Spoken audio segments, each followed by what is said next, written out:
Fala, seus apologetas de Twitter, tudo bem com vocês? Já já o episódio vai começar com meu parceiro João Arruda, mas antes, calma que eu tenho um recadinho muito importante para vocês. O episódio de hoje é especialmente patrocinado pelo Instituto Cetro. E para começar então de vez essa parceria que eu espero que se dure por muito tempo, eles vão dar 20% de desconto na pós-graduação, de pregação a partir do Antigo Testamento. Mas isso se você tiver o código aqui do MJCast. Olha que legal, a Cetro aí, essa parceira nossa. E os professores que vão estar lá são os seguintes, só fera braba. Silas Daniel, André Heineken, Silas Carvalho, Marco Antônio, Danilo Moraes e Viviane Enes. Então, se você precisa dessa oportunidade para estudar a Palavra de Deus, entre em contato aqui no WhatsApp que está na descrição, que é o WhatsApp 981116329 e mande a palavra MJ20. E aí você vai garantir a sua inscrição com 20% de desconto. As inscrições estarão abertas até dia 29 de fevereiro, então não vacila e já garanta a sua vaga. Agora, como não pode faltar, roda aquela vinheta de milhões e bora para esse episódio.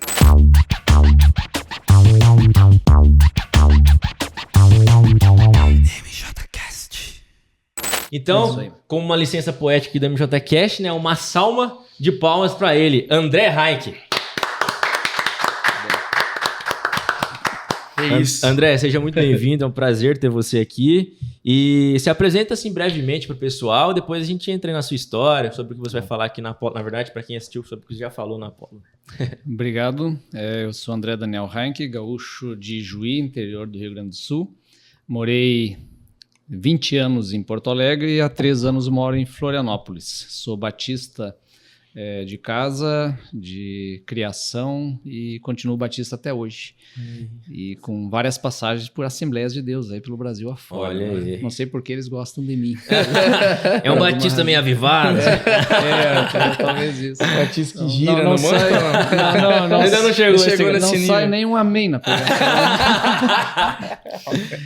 Então, ele é nascido num berço El Shaddai. A gente fala que quem nasce na igreja é um berço El Shaddai. E o André, para você que não teve na Apolo, eu vou frisar de novo. Você já deve ter ouvido isso no episódio com o Covolan, mas você perdeu demais se você não teve na Apolo de 2024. Agora você vai ter que esperar até o ano que vem, provavelmente, para assistir as lives aí das ministrações. Mas você estava aqui, já conheceu, já viu sobre o que ele ministrou, e ele falou aqui na Apolo 24 sobre o ateísmo é possível na prática ou se trata de uma substituição de Deus. Na verdade, esse tema ele só partiu, né, André? Fala a verdade. Sim. Depois você migrou para o outro lado, aí, né? Porque vamos entrar um pouco no tema e depois a gente fala da sua história. Então, no fim nós vamos falar sobre idolatria, né? Isso. Então esse vai ser o grande tema. O que é a idolatria? Como ela se caracteriza tanto nos tempos antigos, os tempos bíblicos, e como ela permanece até hoje, né? Porque ela é, digamos assim, a essência da queda está na idolatria.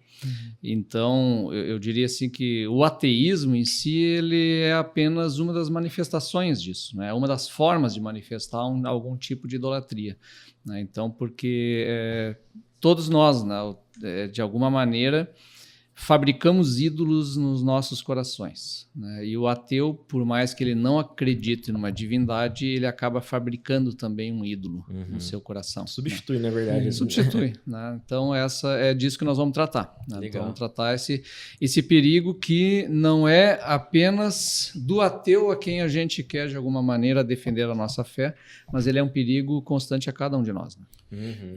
Você acha que isso parte de alguma necessidade antropocêntrica, assim? O sentimento do homem está sempre em busca de alguma coisa? Ou é uma deformidade isso? Não, é uma deformidade caracterizada na queda, ou seja, é uma deformidade que acompanha todos nós. Né? Então, ela é um desvio que te coloca atrás de coisas que não são coisas ruins, são coisas boas, mas que a gente acaba colocando elas no lugar errado. Ou seja, na prioridade da vida, no incondicional da vida. Então, toda vez que você coloca essa coisa, que é uma coisa muito boa, na verdade, como o incondicional da tua vida, acima, inclusive, do que seria a tua própria adoração a Deus, então essa coisa se torna o teu Deus. Né? Então, esses incondicionais é que vão determinar a nossa idolatria. E todo mundo tem alguma coisa incondicional, né? Aquela pergunta tua, o que eu não posso abrir mão na minha vida? Né? Quer dizer, o que eu preciso para viver? Que se eu perder isso, a minha vida perde o sentido. Entendi. Quando você faz essa pergunta sobre essa coisa, se eu perder, minha vida perde o sentido, você está diante do teu Deus. Então não tem. O Timothy Keller tem um livro aquele Deuses Falsos que ele fala mais ou menos sobre isso. É também. dele que eu copio boa parte das ideias. Então, ele copiou de outros, mas ele nesse livro ele não faz as citações e notas de rodapé, como ele faz, por exemplo, em outras obras dele, mais apologéticas, né? Entende? Então, a Fé na Era do Ceticismo, por exemplo, está cheio de notas de rodapés, ele remete a todo mundo de onde ele teve algumas ideias. Então, nesse livro, casualmente, como é um livro mais popular e tal, ele não tem essas notas, então você às vezes tem a sensação que tudo veio dele. Né? Ele também buscou de alguma fonte. Mas eu lendo algumas coisas deles, olha, cara, isso aqui é Paul Tillich. Só que eu acho que ele não teve coragem de falar, de revelar os segredos ali. Não diz de onde que veio. Agora não dá nem mais pra perguntar pra ele. É o último dos liberais, como é que vai citar esse cara? Então... Entendi, que legal. Mas assim, o que ele fala no livro é isso mesmo. Quando você vê a idolatria desse ângulo, não tem mais um limite para o que você pode idolatrar. Tudo pode ser um Deus na sua vida, de certa maneira. E a sociedade talvez esteja tão assim desse jeito, por isso, né? Tanta fábrica de ídolos, e aí quando isso, como a gente sabe que são coisas efêmeras, perdem essa base, né? Que é o que a gente não pode viver sem. A galera fica perdida totalmente. É por isso que também a grande pegadinha, eu tenho dito isso, da idolatria, é que ela não é o ídolo, o Deus falso, ele não é uma coisa ruim. Então as pessoas às vezes dizem, como assim não é uma coisa ruim? Não, mas não é uma coisa ruim, porque não é algo que você deseje algo que é uma coisa ruim para tua vida. Não, é uma coisa boa, mas o problema é o lugar que ela tá. Que ela ocupa. Entendi. Esse é o grande problema. Então, por isso que um ídolo pode ser um filho, ele pode ser uma esposa, ele pode ser o trabalho, um ministério. Isso tudo pode ser um Deus falso. E não são coisas ruins. Sim. Pelo contrário, são bênção de Deus para você. Mas aí, vamos dar aquela pentecostalização. Quando você pega a bênção de Deus e coloca no lugar do Deus da bênção, aí é idolatria. Entendi. Esse é o pelo menos assim, no meu ponto de vista, talvez é mais difícil você... na verdade, é mais fácil de você cair numa idolatria atualmente do que antigamente, porque antigamente era muito fácil de você identificar um Deus, né? Tipo, Baal, beleza, tem um Deus. Hoje não. Como muitas coisas podem se tornar deuses, a gente está muito suscetível a isso, né? É que quando você pega o caso do Baal, que você falou, né? Então o Baal ele é o deus da tempestade, o deus da produção agrícola, o deus da guerra também. Então, quer dizer, tudo isso são coisas que você vai pensar, por que o israelita antigo ia cultuar Baal? Não é porque ele achava a estátua de Baal bonita. Não era bonita, né? Então, não é por isso, né? É porque ele estava atrás do benefício que Baal poderia lhe dar. O benefício não é uma coisa ruim, é o quê? É produção agrícola, é produtividade. Vitória na guerra. Uma vitória numa guerra contra o meu inimigo, porque Baal é a potência que vai me dar essa vitória. Então, são desejos de coisas que não são intrinsecamente más, são coisas boas, são bênçãos que você quer. Mas aí ele entra justamente naquele padrão que é o que a Bíblia vai condenar sempre. Ele entra numa negociação, né, para ganhar essas coisas. Então ele entra numa lógica, que aí na palestra hoje vamos trabalhar melhor, que é a lógica da grande simbiose da antiguidade, que é o quê? Eu ofereço algo para a divindade e ela me dá algo em troca. Então há um benefício há uma simbiose, um escambo entre esse divino, porque eu tenho que alimentar o divino também. Entendi. Né? E ele vai, em contrapartida, me alimentar, me cuidar, etc, etc. Então ele tem um fator de negociação aí. Coisa que na tradição bíblica e na revelação a Israel, diz, não, vocês não vão negociar com Deus. Vocês vão entrar numa aliança com Deus, no qual ele já te abençoa, e desse Deus não precisa ser alimentado, ele não precisa ser cuidado. Não é uma negociação. Ele não precisa de nada. Não tem uma troca. É apenas uma obediência num relacionamento com esse Deus que vai andar com você. E acabou. Entende? Então, e ele exige o quê? Você é prioridade da vida de vocês. Eu sou ciumento. Né? Por que ele faz isso? Então, a gente às vezes fica com essa coisa assim de que, mas por que Deus exige que né, tem que ser só ele e tal, né? É justamente por quê? Porque as coisas que você vai colocar como razão da tua existência, elas não podem ser a razão de uma existência. Elas não têm a potência para isso, elas não têm a força para isso. Né? Então, quando você pega, por exemplo, eu transformo os meus filhos em razão da minha existência. Então, tudo que eu fizer vai ser, eles são o incondicional da minha vida. Tu vai dizer, pô, que coisa linda, né? Família, né? Valorização e tal. Mas isso é um perigo danado, transformar o teu filho no teu Deus, porque vai ficar tudo errado. Porque o meu filho não pode ser a minha razão de existência, porque de repente ele vai se tornar também, ele vai ser isso mesmo, ele é a razão da minha felicidade. Isso é pesado demais para uma criança. Como é que uma criança vai ser a razão da felicidade do pai ou da mãe? Olha o nível da cobrança dessa criança. Então, ou ele vai ser cobrado extremamente, que ele tem que ser o filho perfeito, ele tem que ser... Curso de inglês, natação. Faz inglês, faz natação, vai não sei o quê, vai ser escacar, obediente, sabe? Ele sabe já os 66 livros da Bíblia de cor, em ordem, etc., com 5 anos. Então, ele vai ser essa cobrança toda. Ou então, ele vai ser o contrário, né? Eu vou dar para ele tudo que eu não tive na minha infância. Ele é um mimado, é o Deus. Então, quando a criança se torna o Deus da família, o centro da atenção da família, está tudo desequilibrado. Desequilibra a vida. Porque essa criança ela não pode ser a razão da existência de alguém. Mesma coisa uma esposa. Né? Cara, tu dizia assim, a minha mulher, ela não pode ser a razão da minha existência. Ela não pode, cobrar demais dela que ela seja a razão da minha felicidade. E o que tem de gente, né? Cara, aí você vê um mundo Você inteiro. é a razão da minha felicidade.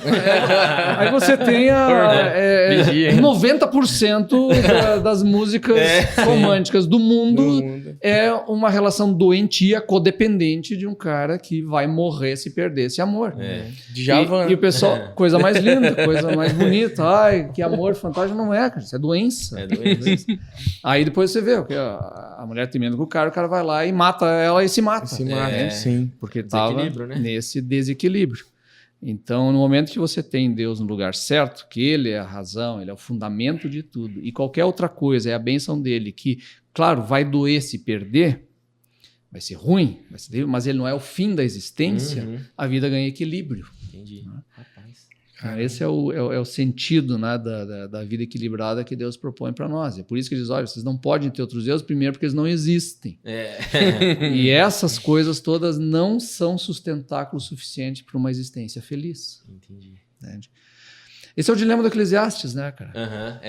Porque ele é o idólatra, né? O cara ficou buscando a felicidade em várias coisas. E ele viu que tudo era correr atrás do vento. Aí no final ele chegou a uma grande conclusão, né? Não, teme a Deus. E obedeça. Segue a vida. Deixa a vida me levar. A vida Essa música é boa. Já dizia, né? Já dizia o grande salmista. Queremos você aqui. Vigia, mano. Acaba o podcast hoje, né? E uma coisa que a gente, olhando para o mundo de hoje, né? Você falou que, por exemplo, quem cultuava Baal estava em busca do resultado, né? E hoje a gente vive na sociedade do resultado. Exatamente. Porque o Deus é o eu, né? Então a gente vê nesse movimento coach, né? Que os rios tá comendo solto aí por aí, né? Vai quebrar mesmo. É um movimento assim mesmo que é da autopromoção e da autocobrança, né? E porque a pessoa se coloca como o centro do coração de Deus, né? São, digamos assim, nós temos uma infinidade de deuses hoje, né? Se você vê até os pagãos entenderam isso já, né? Você pega o Neil Gaiman com deuses americanos. Cara, é uma sacada genial, assim, aquilo lá. Aí você vê um cara que ele não é cristão, mas ele entende perfeitamente a doutrina e a teologia cristã. Bom, ele era um leitor de Tolkien, Chesterton e Lewis. Então... Só isso. A base tá boa, né? Só isso, né? Só isso.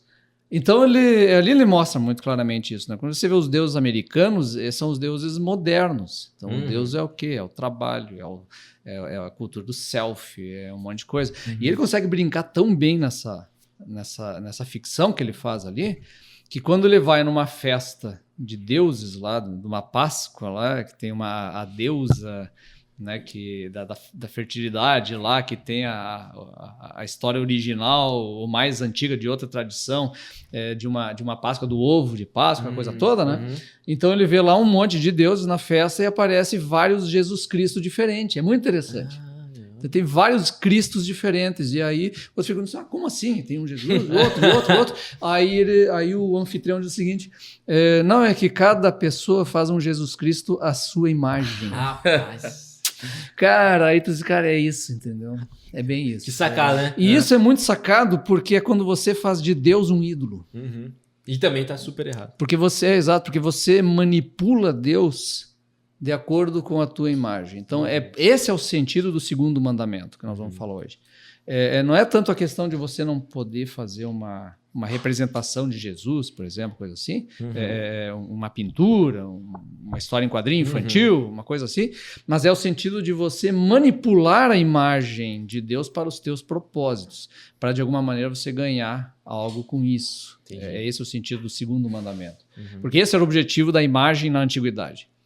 Né? A imagem ela era usada para você manipular a divindade. É por isso que Deus disse: não vão fazer imagem de mim, porque vocês não vão me manipular.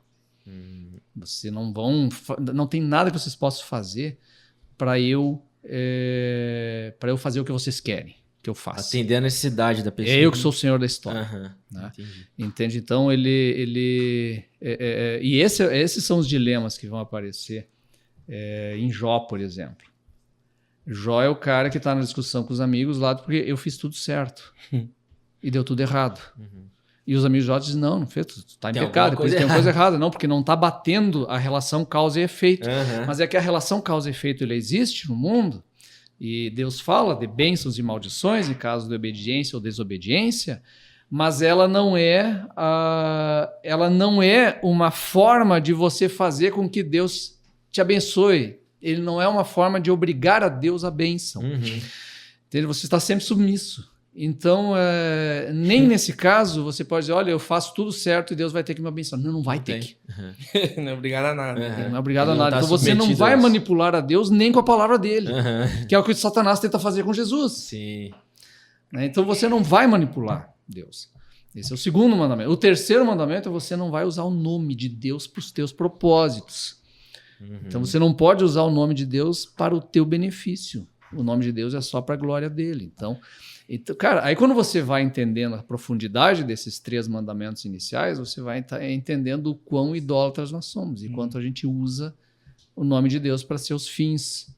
Né? Uso para me beneficiar politicamente, para me beneficiar N maneiras diferentes. O que nós vai apanhar hoje à noite não tá escrito. Na verdade, para quem tá assistindo, nós já apanhamos, né? Já apanhamos. Isso aqui é o multiverso do podcast. Você sabe que eu gosto de atrapalhar, né? Sempre Sim, eu que tô atrapalho. percebendo que tá E rolando minha alguma esposa coisa. tem que trabalhar e eu tô com a chave do carro dentro do bolso e ela tem que trabalhar. Não é a primeira vez, né? Então agora você vai vir aqui buscar. Porque não dá pra disfarçar uma coisa dessa. Você vai buscar. Aqui, ó. Não, E nós não vai cortar também, você vai aparecer aí. Pronto, agora você fica mais tranquilo. Agora né? ela pode trabalhar. Entendi. Dinheirinho caindo na conta, tudo Alguém certo. tem que trabalhar. Trazer renda para esse lar. Né? Mas, André, a gente viu assim que você igual, tava vendo seus livros, você só não imprime o livro, né? Porque é designer, historiador e teólogo. O cara é Conta bravo. pra gente aí, na linha cronológica da sua vida, o que veio primeiro? Como que foi? Bom, no princípio... O ovo ou a galinha? No princípio, eu tive aquela formação batista, mãe de igreja, como eu gostava de estudar a Bíblia e tal, e gostava de dar classe de EBD na igreja, era presidente de adolescentes, depois presidente dos jovens, então tem aquela tendência da comunidade de ter dizendo que tu vai ser pastor, eu jurava que eu ia ser pastor, e aí eu descobri que não era para ser isso. Uma época eu também fazia piano na minha juventude e tal, então quis uma época me encaminhar para música sacra, que na época existia essas coisas, eu tô falando do final dos anos 80 e início dos 90, tá? Então, Agora você se entregou, hein? 51 no lombo já. Partindo para o 5.2. Rapaz, não parece. Se eu chegar a verdade. 5.2, tá bom. Todo mundo fica pasmo com a minha idade e com a minha altura. É uma decepção. Mas então tinha essa coisa meio de ensinar por aí. Aí um dia eu tive um chamado, assim, foi quando Deus me chamou para não ir ao seminário. Olha que chamada, hein? Esse é diferente. O dia que eu descobri que eu não tinha vocação para nada disso. Né? Aí eu entrei numa grande crise ali, depois dos 18 anos, até os... trabalhava... daí trabalhava, não tava, já tinha terminado o ensino médio, não sabia o que fazer da vida. Aí você entra numa crise danada, né? Foi um período terrível.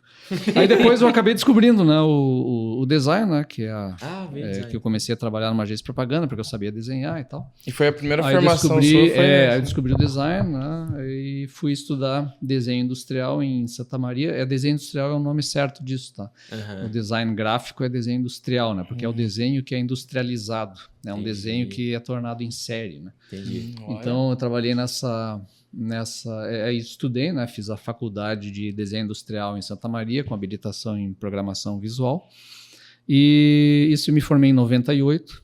E desde então eu trabalho com design até hoje. Atua ainda? Sim, eu faço. Minha especialidade é trabalhar com marcas, identidade corporativa. Trabalhei muitos anos em embalagem, desenho de embalagem. Que legal. E Você trabalhava, posicionamento de produto. Você trabalhava para empresas ou você... Eu trabalhava em escritório escritório de design. Depois eu tive o meu escritório de design, sociedade com um amigo também. Então, e depois a gente acabou fechando a empresa, porque continuei trabalhando carreira solo, autônomo mesmo. Né? Então isso eu continuo fazendo até hoje, né? É por isso que eu faço as capas dos meus livros, a diagramação e tal, né? Também faço capas e diagramação por encomenda, trabalho com isso. Né? Que legal. Então essa é a minha primeira formação. Então eu sempre digo assim, na essência eu sou designer. Meu modo de pensar é do design, meu pensamento ele é visual. Não tem nem muito como explicar isso. São 3 designers. Mesmo. Mas vocês são designers. Entende? Então, toda a estrutura de pensamento é design. Né? Porque a gente pensa em termos... Agora vamos falar a gente, né? A gente pensa em termo hierárquico, né? Você hierarquiza a informação. O que é o mais importante? O que eu vou... Né? Mas assim, você é doido igual o Arruda, porque ele organiza a roupa dele por paleta de cor, assim, não, eu não faço porque eu só tenho preto e... Pra facilitar. Pra não gastar. Aí o cara... Eu me disse outro dia, sempre eu tava com uma meia branca e tênis preto numa academia, não tem meia preta? Eu digo, existe meia preta? Não são todas brancas? É verdade. Compra no atacadão. E depois que eu descobri que isso é um estilo, né, que é o minimalismo. Cara, aí agora e é um estilo de design muito massa. Né? E eu sou minimalista, eu sou muito escola europeia, então por isso que eu sou Adidas, não sou Nike. Não tem aquela escola alemã, menos é mais. Sim. Então, aqui também é a gente que faz tudo, né, a parte de design, que a gente não, tem, é bem legal. Aqui a gente tem a empresa, minha empresa, da minha família, a gente faz os quadros e tal, a logo, mas o Arruda faz todos já os faz teu jabá aí. Já é patrocínio, toda semana, né? Já tem. Tem que falar, né? Pois é. Então é isso, basicamente a minha forma de ver, de pensar e trabalhar é design. Até quando eu vou... Por exemplo, fui estruturar minha tese de doutorado. Então, o que eu tenho que fazer? Eu tenho que desenhar, né? Desenhando, vai estrutura. Totalmente visual mesmo. Ele é visual. Aí, uma vez tu tendo esse visual pronto, aí você vai para o texto e ensina. E o texto também é visual, né? A gente tu já vai escrevendo pensando na diagramação, na divisão, tu vai fazendo tudo isso, né? Que legal. E só para cortando já a sua história, mas eu ouvi um podcast que esse ano tinha um livro novo que era o Atlas Ilustrado. O Atlas, então. Já tá? Ou... Tá na China para ser impresso. Ah, entendi. Então depois a gente entra oficialmente nas publicações aqui. Eu fiquei muito interessado em conhecer. Então, pois é, então essa foi a primeira formação. Eu sempre gostava de história, né? E a minha vida inteira eu fui muito envolvido justamente no ensino na igreja. Então, eu nunca fiz, por exemplo, um seminário de teologia. Eu não tenho teologia. Entendi. Mas sempre tive muitos amigos teólogos. Meu pai em Juí, nós morava na frente do seminário, da faculdade batista de lá. E depois tive vários amigos, assim. Então, é aquela coisa assim, tu diz, cara, eu tô... O que eu leio para entender melhor o Antigo Testamento e tal. Aí dava uma sugestão das teologias e tal. Né? Então, eu fui lendo introduções, teologias e tal. pessoal do seminário lá de Juí, uma vez mandaram as ementas de todas, eu estava escrevendo a história da faculdade, ele mandou as ementas de todas as disciplinas e nas ementas, aí você vê qual é a bibliografia básica. Você vai meio que lendo. Foi direto na fonte. Ele foi aprendendo devagar. Então você vai aprendendo muita coisa, né? A biblioteca meu pai tinha, porque ele era pastor, né? Então ele tinha muito material bom lá, que depois eu fui descobrir que era bom, né? Não sabia. Então, fuçando, vai achando materiais, assim, fantásticos, né, cara?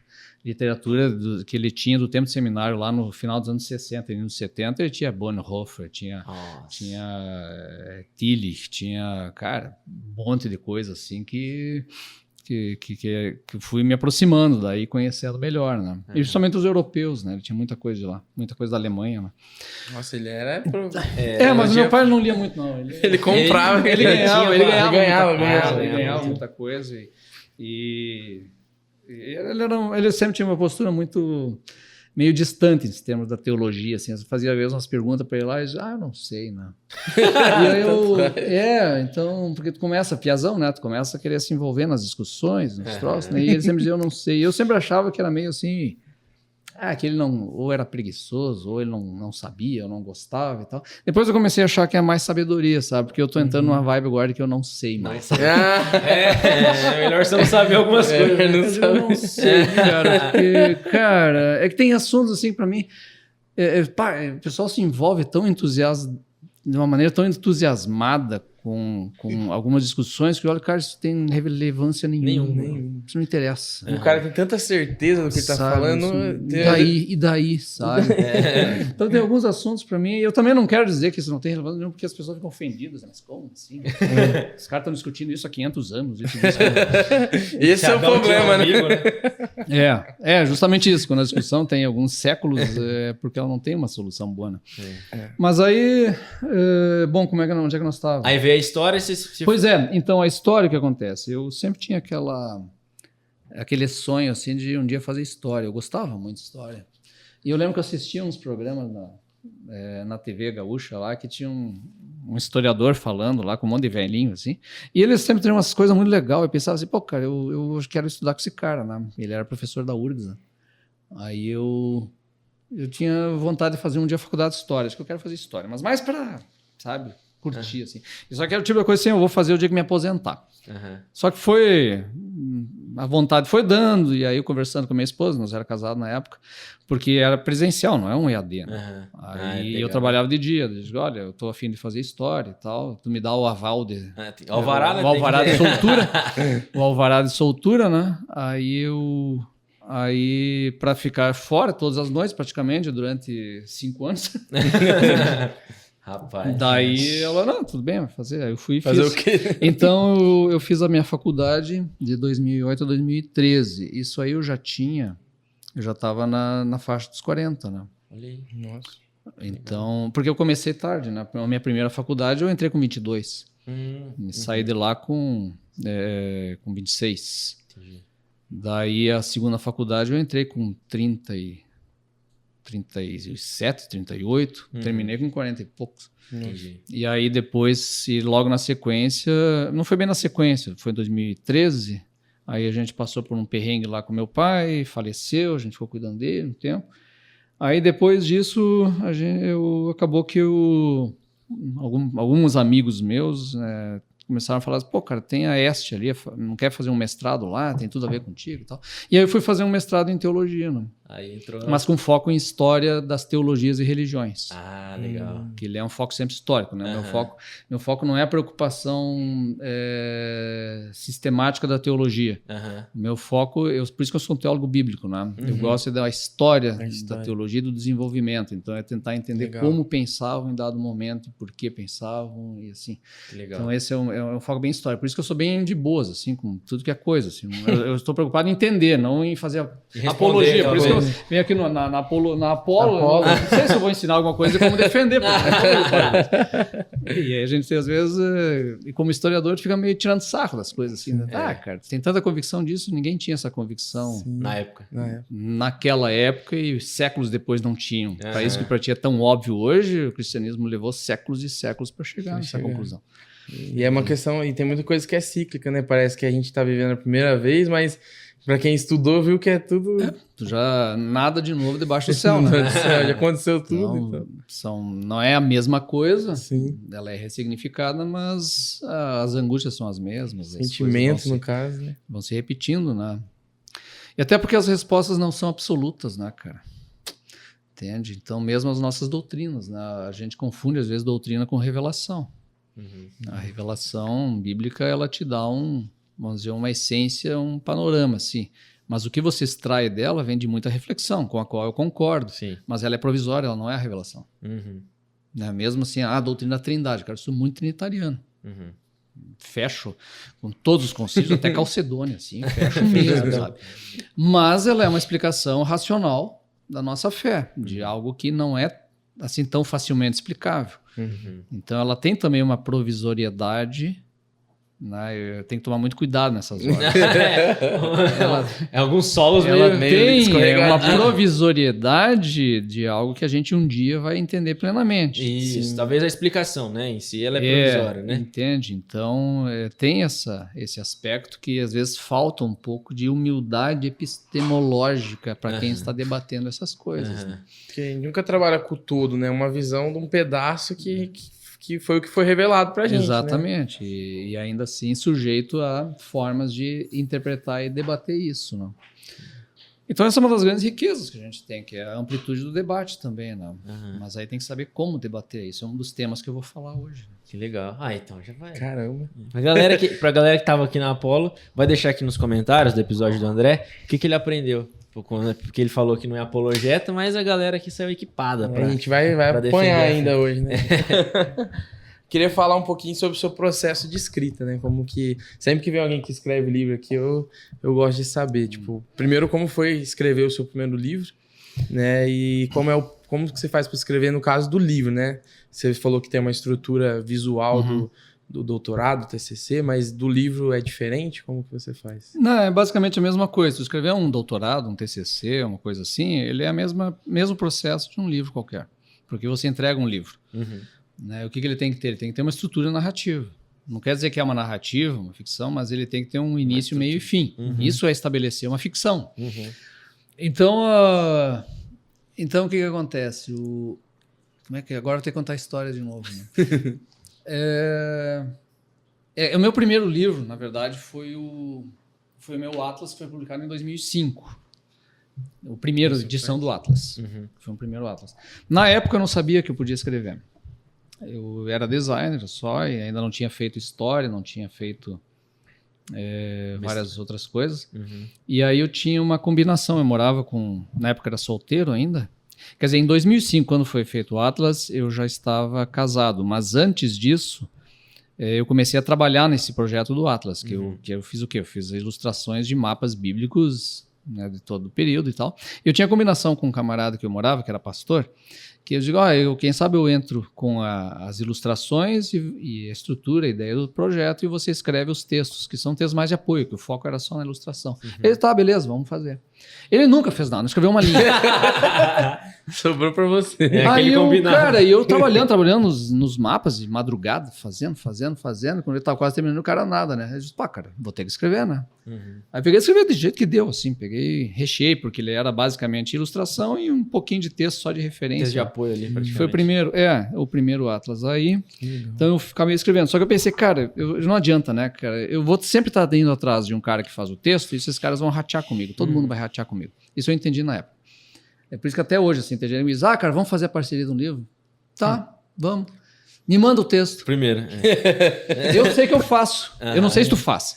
Porque senão eu começo a fazer e os caras não entregam, né? Eu digo, então me manda o texto. Nunca veio um texto. Até hoje, nunca vi. Então, essa é a grande solução. Tu se livra de todos os problemas que aparecem ali. Né? E não são Cara, gosta de prometer, né, negócio? Não, e também não adianta mandar porcaria, né, velho? Vai ter tem muita porcaria. Dá uma olhada no meu livro. Cara do céu. Deixa quieto. Daí... porque às vezes tem cara assim, sabe, que acha que vai pregar meia dúzia de sermão e eu tenho material para um livro. Não tem, cara. Não é assim. Não tem. Então, o que acontece? Eu fui nessa época, e aí, já que estamos falando de literatura, né? Aí eu pensei, cara, eu preciso aprender a escrever, né? eu fui atrás de um curso, uma oficina literária, lá em Porto Alegre, com um escritor bem famoso no Rio Grande do Sul, o Charles Kiefer, que é contista. Então, eu fiz 2 anos de oficina literária, que a gente reunia, assim, 12 a 15 alunos, se encontrava todas as semanas, no sábado, e basicamente a gente escrevia contos e lia os contos para a turma inteira. E aí a turma inteira batia no teu conto. Entendi. Meu Deus. E você reescrevia e trazia melhorado. Então, Pô, foi 2 anos, sim. Que Foi um massa. baita trabalho, um baita, sim. E ele, eventualmente, dando algumas aulas teóricas sobre escrita criativa e tal, né? E, então, foi muito bom, assim. São 2 anos em que realmente aprendi muita coisa sobre escrita. Aí, depois, começou a aparecer outras coisas, né? Então, eu fiz as publicações pela Ragnus também, da série Construir, que tudo ainda era focado muito no design, né? Então, tabernáculo para montar, e com pôster, com, sabe, maquete, a parte ilustrativa e textual. Então, fui fazendo essas coisas. E assim foi, né? Então, aí começou a surgir também... E aí eu já estava fazendo história, já tinha feito história. Aí começou a aparecer... para escrever a história da convenção, de convenções e de igrejas. Então acabou que eu escrevi... Biografia assim mesmo?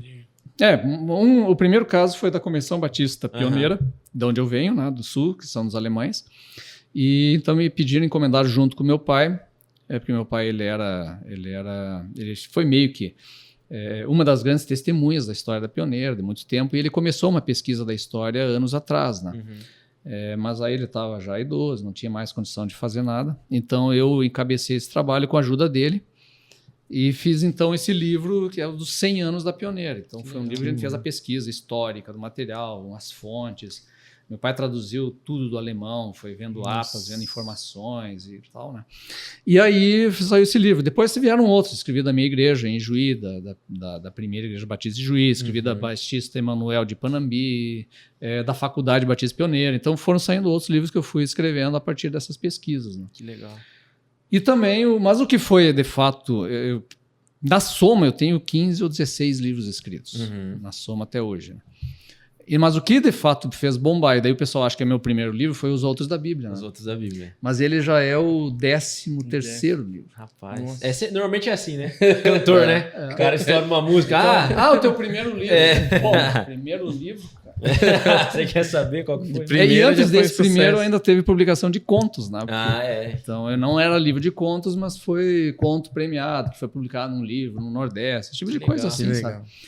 Então, na verdade, a escrita é um processo muito... Você vai depurando e aprendendo com o tempo, né? Assim, as coisas. E tem uma coisa que é a escrita acadêmica e outra que é a escrita mais popular, né? Então, com Os Outros da Bíblia, por exemplo, foi uma coisa que eu tinha... Quando me pediram esse livro, porque ele surge do quê?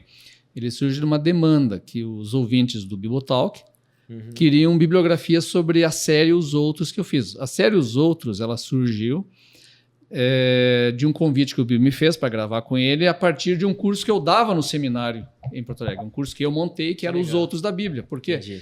Porque é um curso que eu montei pensando assim, cara, os cursos que eu dou de Antigo Testamento, eu percebo que as pessoas não sabem nada da história antiga. E para tu ler a Bíblia, tu tem que conhecer a história antiga. Sim.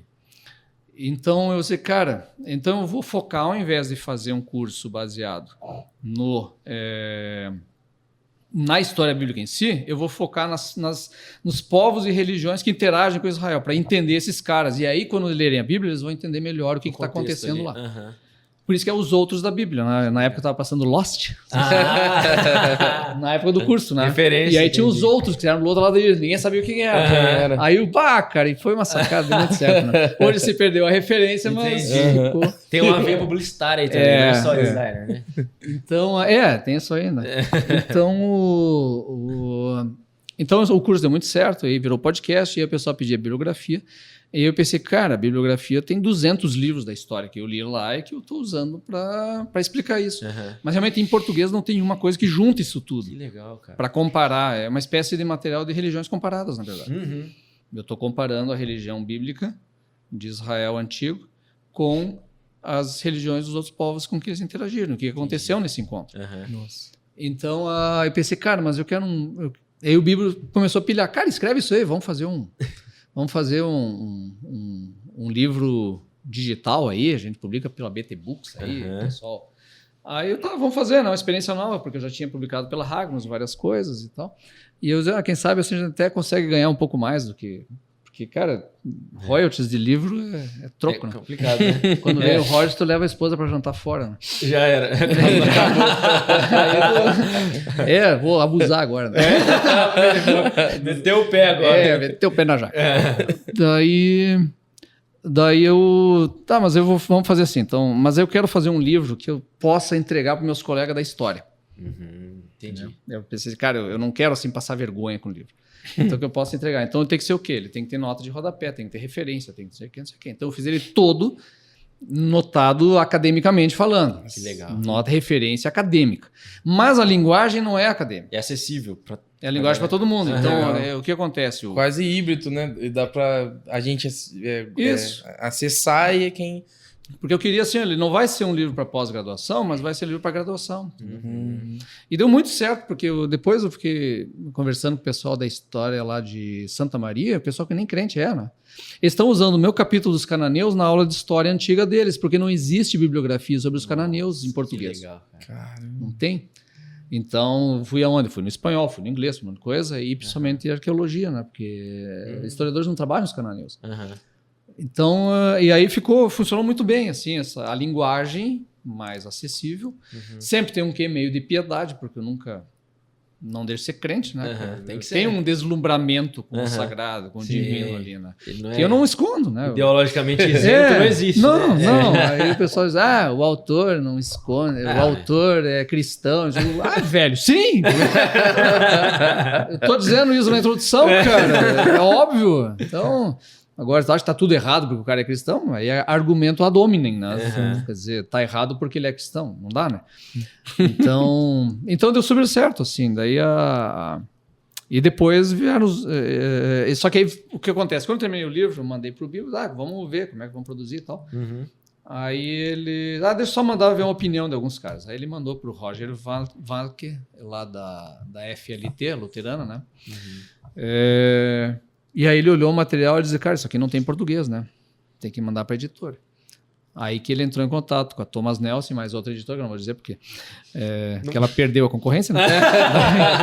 E aí a Thomas Nelson enlouqueceu, né? Os caras ligaram para mim, vamos publicar. E eu não estava querendo publicar, né? Eu me fiz difícil. Né? Valorizar o passo, né? Dá para adiantar pelo menos 3 vezes. É que eu já tinha experiência de editoras, e editora de São Paulo e tal. E aí eu estava querendo uma experiência solo para ver qual é.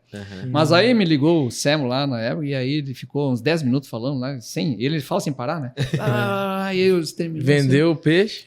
Me convenceu, tudo bem, vamos lá. Aí publiquei com eles, foi a melhor coisa que eu fiz, né? A Thomas é muito boa. Porque a Thomas é, cara, editora sensacional, não em demérito a que eu estava antes, que eu sempre fui muito bem atendido, tenho toda a gratidão lá pela Ragnos e tal. Né? Mas eles são uma editora muito grande que tem uma penetração muito grande, né? Eles apostaram muito assim também, né? Entende? Então... A gente via pelo Instagram, assim, né? No que publicou pela Thomas Nelson, o meu livro saiu e foi divulgado lá, o meu Instagram enlouqueceu. Né? Começou a aparecer um monte de seguidor. E assim, eu sou totalmente leigo em relação a essa parte da relação mesmo do escritor com a editora, mas pelos livros que a gente consome, a gente vê, para quem é designer, que gosta da comunicação visual, os livros da Thomas são muito bem feitos. Aquela coleção do Lewis, nossa, é muito legal. É lindo, né? E eles investem bastante, né? Também nas capas, na diagramação, no papel, os designers, tudo, né? O material. Então é uma parceira muito boa, estou muito feliz com eles lá. E mais, né, cara? Eles me pagam pela diagramação do meu livro, né? Você fornece e ainda recebe, né? Então, aí me pagam por isso. Eu digo, cara, que maneiro. Que legal, né? É bom demais, em dobro. Então, isso me deixa muito feliz. Toda semana ele tá levando a esposa no restaurante. Não é com o Hot, mas é com a pagamento na capa. Mas ali também, né, o resultado dos outros foi muito bom, né? Ele vendeu bem. Então, esse, não é um best-seller que nem o Bibo, né?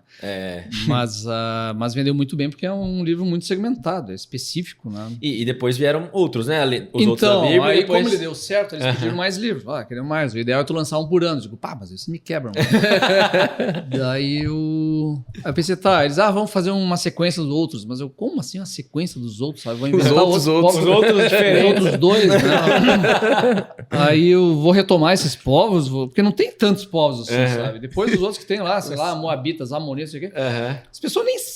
Tem pouquíssima referência desses caras aí, sabe? Se trabalhou muito pouco em termos de pesquisa histórica nisso, não tinha como fabricar alguma coisa. Mais outros, né? Aí eu peguei e digo, não, então vamos fazer o seguinte, vamos espelhar os outros e eu agora vou contar como é que Israel se forma no meio desses povos todos. Pô. Então virou uma história cultural de Israel. Aham. Como é que essa cultura israelita e judaica, principalmente, se desenvolve ao longo de milênios e como ela vai se transformando. Aham. Então a gente foi para teorias de formação cultural, para várias coisas assim, para explicar isso. Então ele tem um escopo teórico e depois eu vou contando na história bíblica, porque ele é uma história bíblica, de como acontece a transformação ao longo dos tempos, né?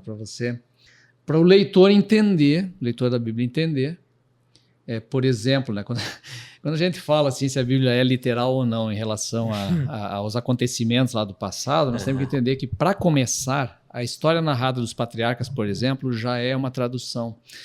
Eles não falavam hebraico. Aham. A gente não sabe que língua eles falavam. Então, o que está registrado nas páginas da Bíblia já não é a fala original dele. Já é uma tradução. Isso é uma questão hermenêutica importante. Mesma coisa no Novo Testamento. Eles estavam conversando em aramaico, mas está em grego lá. Uhum. Já é uma tradução. Sim. Então, quando no momento que você já tem uma tradução, Algumas coisas já se perdem no... algumas coisas já são diferentes. Então, tudo isso, quando nós começamos as discussões, literal, não, falou, não falou. Cara, nós estamos andando, navegando num mar extremamente nebuloso Aham. e que as pessoas não fazem ideia do que estão discutindo. Até porque o caráter da Bíblia, a gente tem que entender isso, né?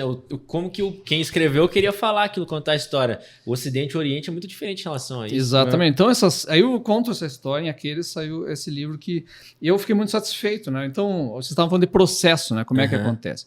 Então, num caso desses, que você está lidando com muita informação acadêmica, Nossa. você não vai escrever direto. Primeiro você reúne a informação. Uhum. Então, no meu método, o que eu faço? Eu faço leituras e fichamentos de livros. Então, os dados estão todos lá. Então, eu pego lá no corpo do capítulo, eu vou grudando as informações com as referências de rodapé e as eventuais citações literais, citações diretas. Né? Certo. Então, eu vou colando isso tudo. Então, eu boto toda a informação em sequência na ordem que eu quero colocar. Uhum.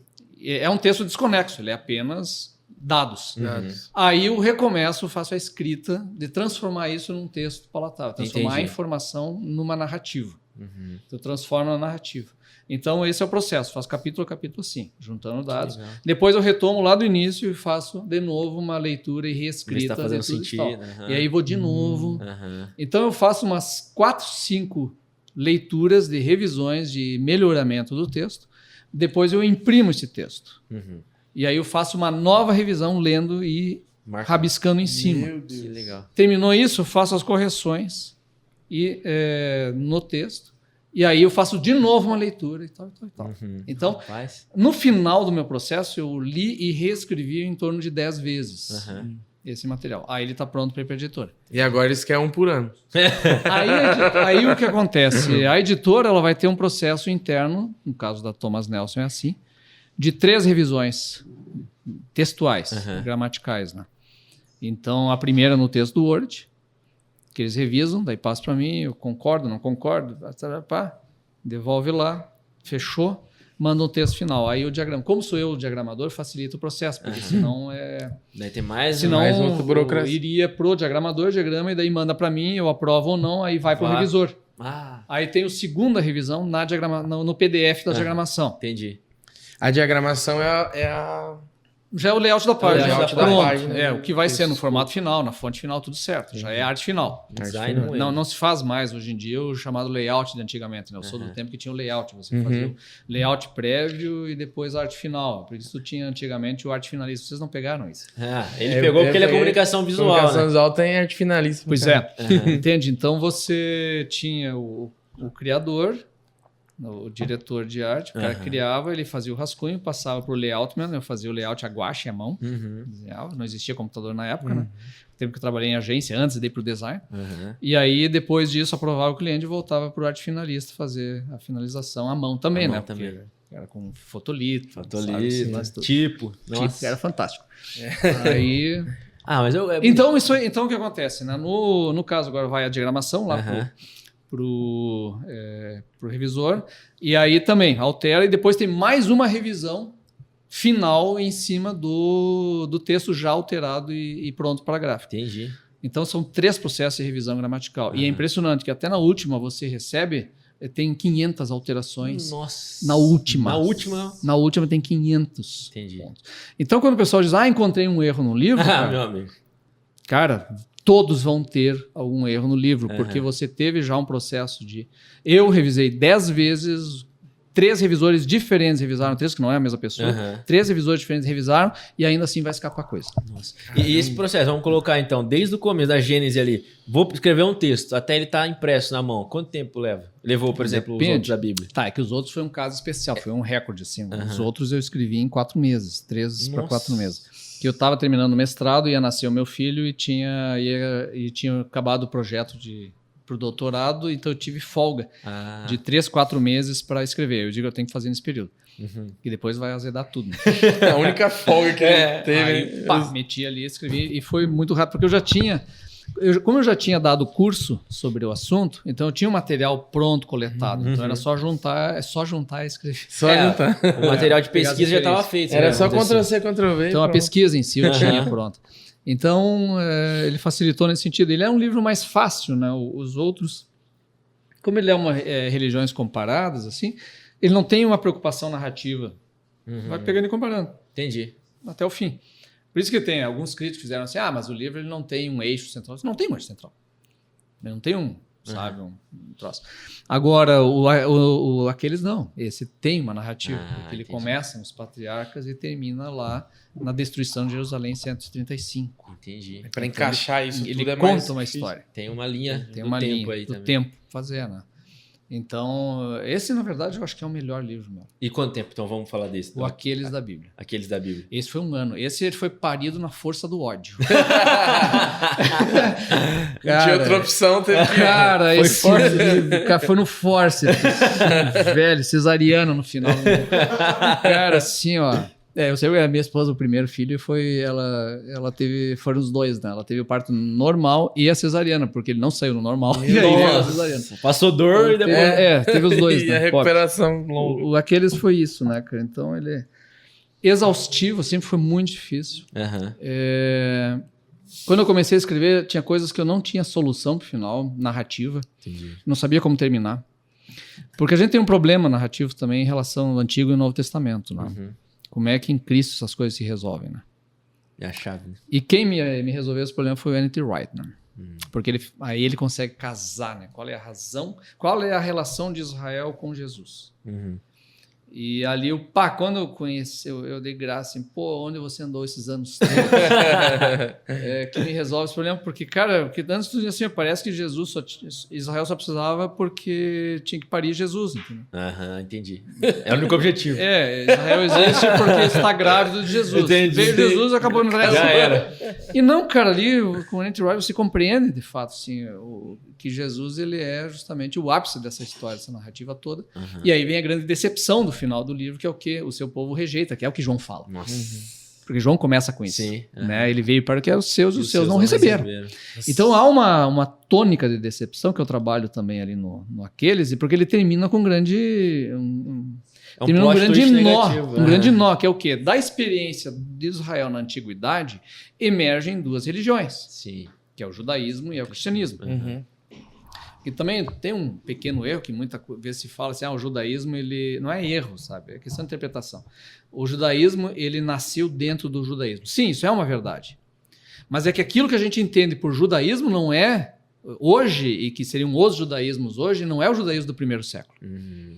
Ele é uma derivação daquele judaísmo, assim como o cristianismo é uma derivação daquele judaísmo. Então, na verdade, são 2 grandes correntes que saem de um judaísmo antigo, né? E ainda assim não é um só, são vários judaísmos, né? Porque todos têm uma estrutura básica igual, mas tem muitas diferenças internas, assim. Então, nasce esses 2 aquilo lá, Aqueles da Bíblia termina falando disso, que nascem essas 2 esses dois colossos culturais a partir do Israel antigo. Né? E isso é um dilema, é um problema. Né? Então, o que acontece? Quando eu terminei com isso ali, eu estou com 2 livros, um é o espelho do outro, então é duplo. E aí a Thomas Nelson vem, vamos fazer uma trilogia. Sempre tem aqui. Se tem Os caras têm uma tara por trilogia. Se tem um, beleza, dá pra ficar. Agora, se fez 2, é difícil não ter o terceiro. Então os caras são uns tarados. Mas a gente entende, porque é o seguinte, cara, a nossa estrutura de pensamento toda ela é meio trinária, assim, sabe? Meio trinitária, coisa toda. Tá Já dá pra criar uma teoria da conspiração. Isso já vem meio dos gregos, né? Essa coisa de visão, em 3 partes e tal. Se eu fosse um coach, eu ia usar isso aí. Então, o 3 parece que fecha bem, faz sermão em 3 pontos, aquela coisa toda. É né? verdade. Aí eu digo, cara, mas não cabe. Eu brigando, resistente, não tem como. Mas o que eu pesquisei no meu doutorado? Ele foi justamente o quê? Eu pesquiso por que o evangélico é apaixonado por Israel. Essa é uma paixão que... Então... Só que nisso vai do quê? Eu vou justamente para a história das origens, da onde os dois saem. Então, onde terminou aqueles, começa a minha tese do doutorado. Ah, entendi. Ela começa ali. E aí pensei, pô, cara, acho que dá para fazer um livro para explorar justamente o e agora, e o depois, que é onde termina aqueles, começa então a história do judaísmo e do cristianismo. Então, aí saiu o Nós e a Bíblia, que finalmente eu estava... Aí isso aconteceu, nós estávamos lá em São Paulo, num evento lá do o BTD, lá de Alphaville. Então, nós estávamos na mesa, eu e meu editor sentou lá, nós estávamos sentando junto, conversando, a galera toda lá, acho que Vitor Fontana, a turma já toda. passou aqui. Tá. Pois é. Bibo também. Isso. Aí tá todo mundo lá juntos, legal. E aí eu conversando com o editor, assim, vamos, sai a trilogia, vai sair, não sei o quê, vamos fazer. Aí eu comecei a pensar naquilo lá, durante o almoço, eu digo, cara, eu talvez dê do doutorado, cara, eu acho que tem assunto para continuar dali em diante. E deu esperança, hein? E aí ele, vamos fazer, vai ser bom e tal. Aí eu, vamos tentar. Aí eu fui, durante o almoço, fui amadurecendo a ideia, cara, funciona, dá para funcionar. Então o que eu fiz? Eu peguei, da parte do doutorado, eu peguei a parte teórica do doutorado, que é pesada. Assim. E a parte histórica do desenvolvimento da simbólica e da tradição hermenêutica, do judaísmo e do cristianismo. Porque a grande pergunta ali é o seguinte, como de uma mesma tradição antiga nascem 2 culturas tão diferentes? Como da mesma Bíblia hebraica nascem 2 religiões com diferenças tão acentuadas, né? Que a gente acha que é tudo parecido, mas não é. Não é. Aí, e essa é a questão, uma questão hermenêutica. Por isso que o Nós e a Bíblia é um livro sobre hermenêutica. Entendi. Que ainda o pessoal não entendeu muito bem, assim, sabe? Alguns leitores estão reclamando que ele é muito difícil, assim, comparado com os outros 2. Né? Ele é o mais, teoricamente, mais denso. Mais denso. Porque justamente ele deriva um doutorado. Só que eu fiz né? a mesma coisa. Eu peguei a linguagem dele e eu trouxe para o leitor. Imagina como é que tá no doutorado. Então, tá difícil. Não, mas o doutorado é tranquilo também. Ele não é muito difícil, não. O meu texto nunca é difícil. Até porque eu não consigo entender direito algumas coisas. O seu doutorado é em quê? É em teologia com foco em história das teologias e religiões. Mas é que ele dialoga com filosofia, ele dialoga com teologia. Então... com a antropologia também, então eu trabalho ali filósofos como Paul Ricoeur, eu gosto muito do Paul Ricoeur. Então tem coisas assim que vai juntando, misturando tudo isso tudo lá, né? Desse material. Então saiu esse livro que é o Nós e a Bíblia, certo. Que é o terceiro trilogia, e eu falei, agora fechou. Já era, acabou. Não vai ser 4. 4 é um número que estraga, mas mas cuidado que pode vir mais uma trilogia, vem 6. Né? Não, e tem outras coisas engatadas pro futuro aí, que são séries também, mas não é isso. Mas o que acontece, né? Então isso aqui fechou, eu acho que tá bem, tá adequado, assim. É engraçado porque em nenhum momento eu planejei ser 3. Entendi. Eles foram coisas que foram sendo acrescidas e que, na verdade, cada livro funciona sozinho. Se o cara pegar só o Nós, não tem problema. E ele, assim, só não sei se você vai dar um spoiler, porque também a galera tem que ler, né? Não contar toda a história. Mas você se preocupou em falar sobre, tipo, desde lá da separação das 2 religiões até nós mesmo hoje? Sim. Ou não? Então, o que eu faço ali? Eu tive que dividir o livro em 3 partes, porque a tese é dividida nessas partes também, né? Então, a primeira é a parte hermenêutica, né? Que aí eu explico como a própria Bíblia é um grande potencial de sentidos, como a partir do mesmo texto você vai trazer diferentes interpretações. Explico como o ser humano é um ser hermenêutico e basicamente interpretativo, por isso que vai muito na antropologia, na sociologia, essas coisas. Então, é ser humano interpretativo. E o resultado final, o mais importante de tudo, é que a partir de texto você forma identidades que são narrativas. A identidade, ela sempre é narrativa. Eu sei que isso aí o pessoal fica meio assustado, porque é pós-modernismo, né? Sim, Você é o na que você igreja. quer ser e tal. Você acredita assim? Mas é que é o seguinte, existe uma base natural que você é, mas é que tudo isso depende de como você lê e interpreta o mundo e a realidade. É a Cosmo. Nós não temos acesso direto à realidade. Só Deus tem, nós não temos. Então, nós sempre seremos interpretativos. É só tu olhar assim, a gente pode ver a mesma cena. Cada um de nós vai ter uma leitura diferente dessa cena. Só que, claro, como nós temos uma comunhão de cultura brasileira, entre aspas, a gente vai entender mais ou menos perto algumas coisas. Certo. Se eu botar um japonês no meio, ele vai entender outra coisa do que está acontecendo. Entende? Então, tem essa percepção, sim. E claro, ela é limitada pela realidade, né? Essa interpretação. Tu não pode olhar um rato e dizer que é um elefante. Tem A algumas não coisas ser que ele seja no Igapó, né? Aí pode ser que ele... Então tem uma limitação da realidade, né? Isso o James Smith fala disso, né? Quer dizer, tudo é uma interpretação, mas essa interpretação é limitada pela realidade. Sim. Né? Então, Aí já cai algumas teorias da atualidade. Aí. Claro, pode, esse é o grande problema com algumas coisas que eu não vou entrar, porque senão... Mas a galera já entendeu. Que tá Então há uma limitação da realidade sobre isso, né? Eu não posso olhar para mim e dizer eu sou um gato. E tem gente que faz isso. Isso é um desvio cognitivo. Esse é outro problema. Esse é um problema psiquiátrico. Não é, com remédio. Isso não é uma questão interpretativa. Isso é um problema psiquiátrico, é outra coisa. Então, o que acontece? Então o livro ele trabalha muito essas questões, e aí eu vou trabalhar a partir dessa origem, explico essa questão hermenêutica inicial. Aí depois eu mostro como é que aconteceu isso no judaísmo, como é que eles pegaram o texto antigo e para onde que eles caminharam. E agora já dando um spoiler que é o coração pulsante da diferença. O judaísmo, o pilar da tradição hermenêutica do judaísmo, da sua formação simbólica é o Talmud. Não é nem a Bíblia, é o Talmud. Né?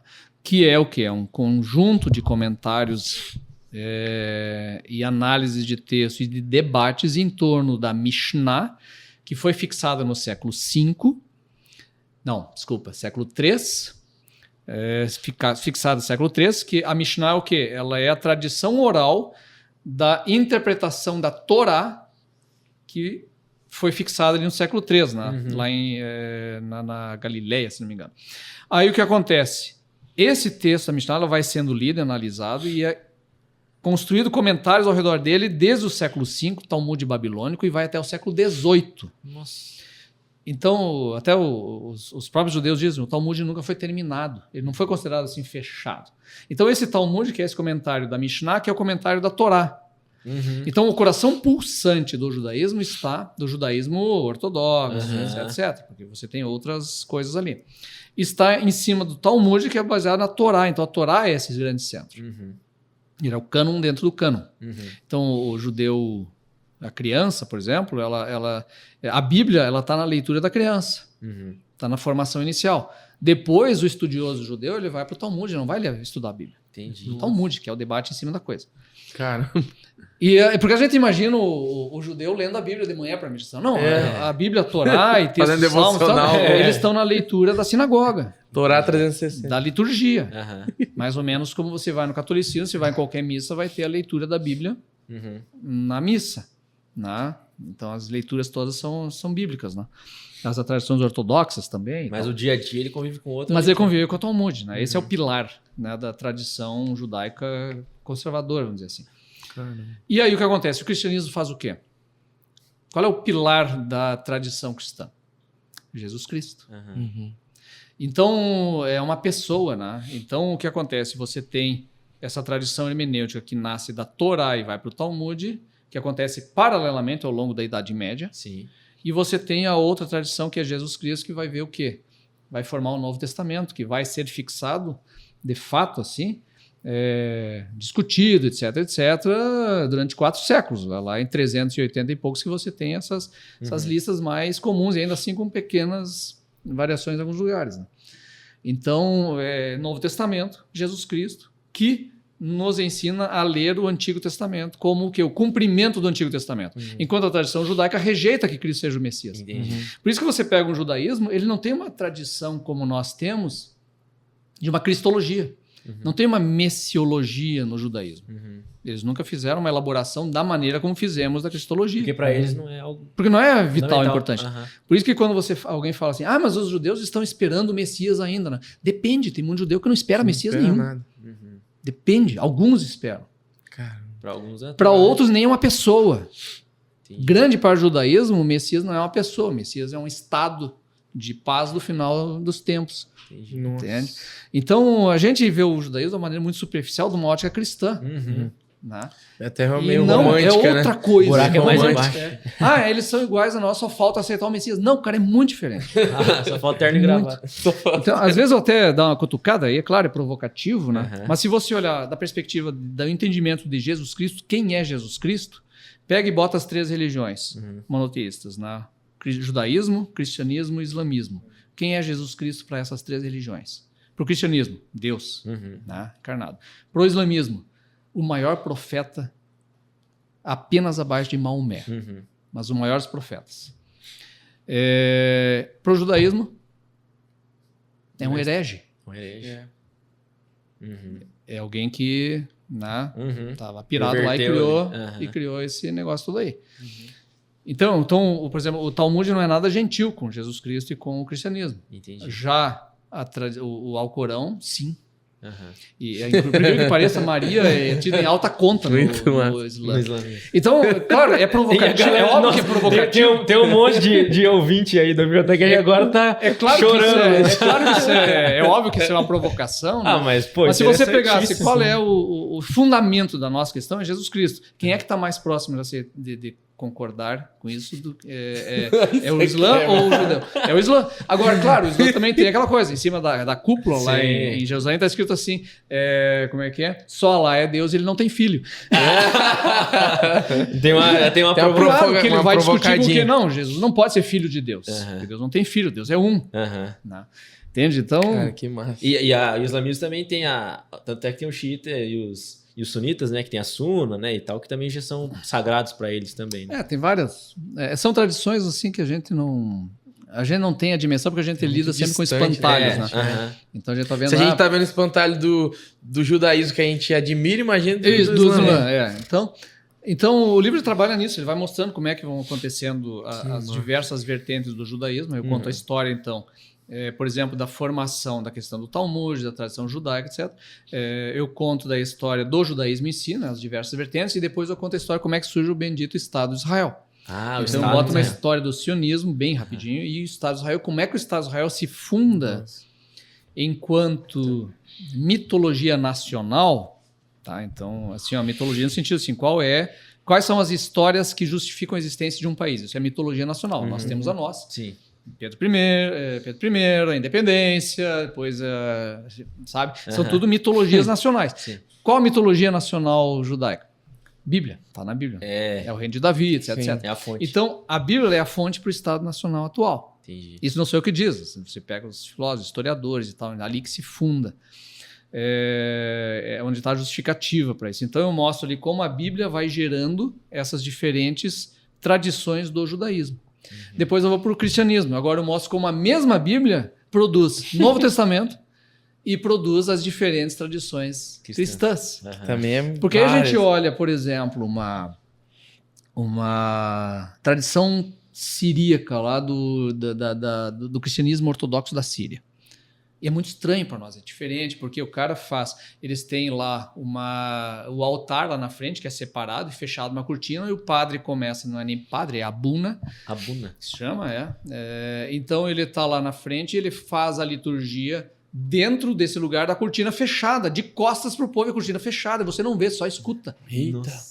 Aí termina uma parte, abre a cortina e ele vem para fora, e depois a liturgia acontece lá no meio. E tu fica assim, nossa, que coisa estranha. Isso é coisa vem do paganismo, aí tem os incensos, e é paganismo, não sei o quê. Aí tu vai olhar, da onde que vem essas coisas tudo? Da onde vem o incenso? Antigo Testamento, tinha dentro do templo. Sim. É a presença de Deus, não é do paganismo. Você pega o que é esse negócio que eles fazem todo? É uma eles estão contando a história da Bíblia. Que o véu se abre, porque ele está, o Santo dos Santos está lá dentro, é o Antigo Testamento, depois o véu se abre com Cristo, vem e participa da comunidade. Eles contam na liturgia Um teatro. a história bíblica. Aí tu diz, eles não são bíblicos, né? Não são. Eles não são, nós somos bíblicos. Eu, evangélico do século XXI, sou bíblico, eles não são. Eles que são uma tradição que remonta ao primeiro e segundo século, porque eles fazem a celebração em aramaico, que era a língua que Jesus falava. Nossa. Aí nós, do alto da Pregando nossa sapiência, camiseta.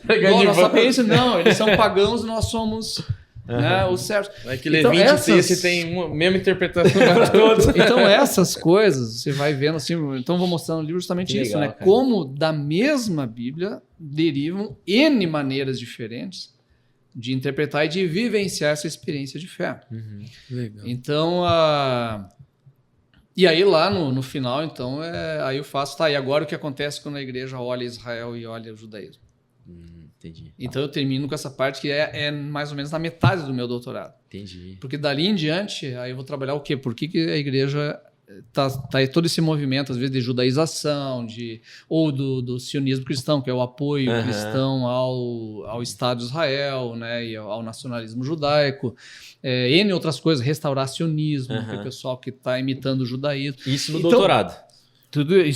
Isso foi minha conclusão final do doutorado, de analisar um pouco essa situação. Então, o que acontece?